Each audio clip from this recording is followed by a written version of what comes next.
Halo halo, jumpa lagi di tips and trick isi buku tamu. Kali ini gua lagi ngebangun sebuah website infosupporter.net. Nah, apa namanya? Baru banget dibangun, belum ada isinya. Nah, berhubung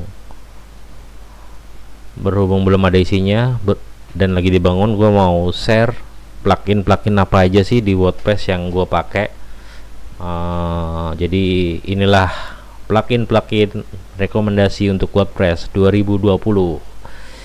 Seperti biasa, yang pertama adalah Akismet Anti Spam. Nah, ini biasanya plugin ini udah terinstall ketika kita install website. Kedua yang gue pakai Classic Editor. Nah, ini buat merubah tampilan, yang ntar aku tunjukin. Jetpack, aku tunjukin dulu ini Classic Editor. Untuk WordPress yang baru itu tampilannya kayak gini. Nah, untuk ngedit itu agak susah lah munculin gambar-gambar ini. Buat blogger lama nggak terbiasa untuk pakai itu. Makanya dia butuh yang namanya Classic Editor. Kita coba activate dulu ya. Activate, terus kita lihat perubahan tampilannya. Nah, udah muncul di sini, jadi lebih mudah mau bikin ini heading 1, heading 2 segala macam, itu lebih mudah dengan Classic Editor. Kemudian plugin yang ini buat anti spam. Kalau sekarang banyak orang spam gitu kan. Nah, ini bisa ngedeteksi mana komentar spam, mana yang bukan gitu. Nah, Jetpack ini apa namanya, berguna untuk ngecek statistik, untuk posting auto post juga. Dia ada WP auto postnya, jadi untuk langsung bisa muncul di sosial media kita, baik Facebook, Twitter, Tumblr. Nah, terus apalagi selanjutnya yang kita pakai. Nah, untuk SEO ini ada banyak orang mazhabnya masing-masing nih. Ada yang pakai Yoast, ada yang pakai all-in-one SEO pack, ada yang pakai RankMath SEO. Nah, kalau saya lebih sering pakai ini, lebih gampang versi saya. Add new, kita coba masukin. Nah, ini Yoast kan ada, jadi ada similarnya, ada ini, ada beragam SEO yang ini saya misalnya yang ini 5 juta active installation. Ini untuk SEO. Jadi kita nanti ketika ngetik mau nargetin kata kunci apa dan apakah website kita udah bagus di mata Google, jadi ada tombol hijau-hijaunya, nanti jadi lebih mudah sambil menginstal. Nah, selanjutnya yang saya pakai adalah WP Social Sharing. Gunanya buat apa? Gunanya buat kalau artikel kita bagus, orang lebih mudah buat nge-share-nya. Jadi plugin yang saya install selanjutnya adalah untuk share. Nah, ini ada banyak. Kita cek aja 100.000, 200.000, 60.000, dan saya memilih untuk menggunakan yang ini. Kita lihat tampilannya, screenshotnya. Nah, ini kan ada mau di share di mana aja nih, semuanya ada. Jadi ya, tampilannya kayak gini, mau dibikin kayak gini bisa gitu ya. Itu tadi. Plugin selanjutnya yang saya pakai adalah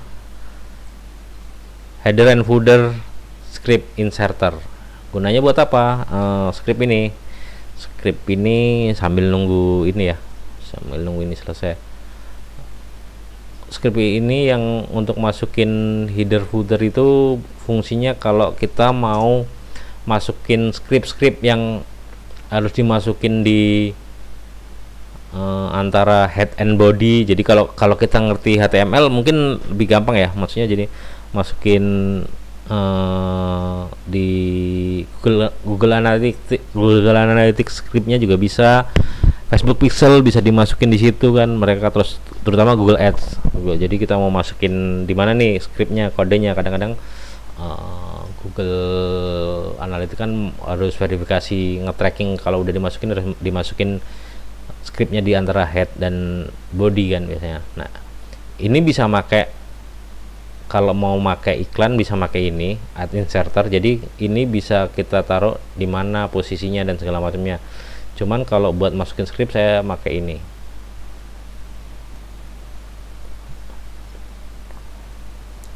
Jadi ada banyak, misalnya kan ini untuk masukin di mana posisi itunya, iklannya mau ditaruh.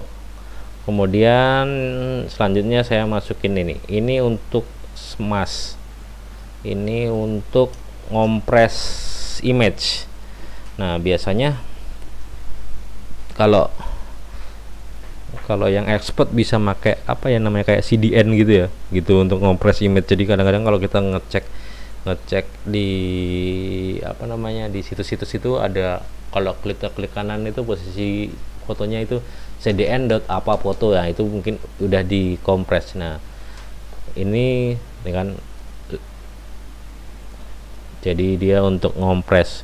Kadang-kadang kan kita masukin image kan kegedean tuh, untuk maksudnya filenya gede gitu. Nah sama si aplikasi ini dikompres biar bisa membuat website kita lebih cepat.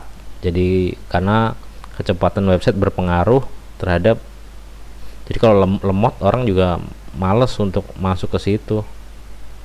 Nah ini selanjutnya kontak form, buat yang butuh korespondensi dan segala macam. Kontak form ini penting karena kita bisa masukin nanti kayak di buku tamu gitu, kalau misalnya ada apa butuh form apa, nah kita bisa menggunakan ini.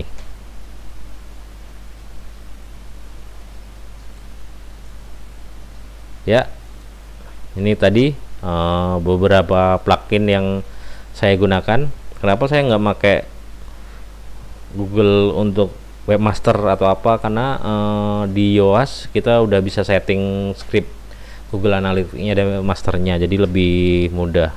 Nah, oke. Demikian tutorial dari saya, beberapa plugin yang saya gunakan untuk website di tahun 2020 ini. Selanjutnya saya akan bagaimana mengaktifkan ini anti spam ini, dan nanti Jetpack WordPress, nanti ada beberapa setting-setting yang dilakukan. Oke, sampai jumpa di video berikutnya. Tetap di Isi Buku Tamu. Jangan lupa share dan like jika suka, komen jika ada pertanyaan, dan subscribe tentunya di Isi Buku Tamu. Terima kasih.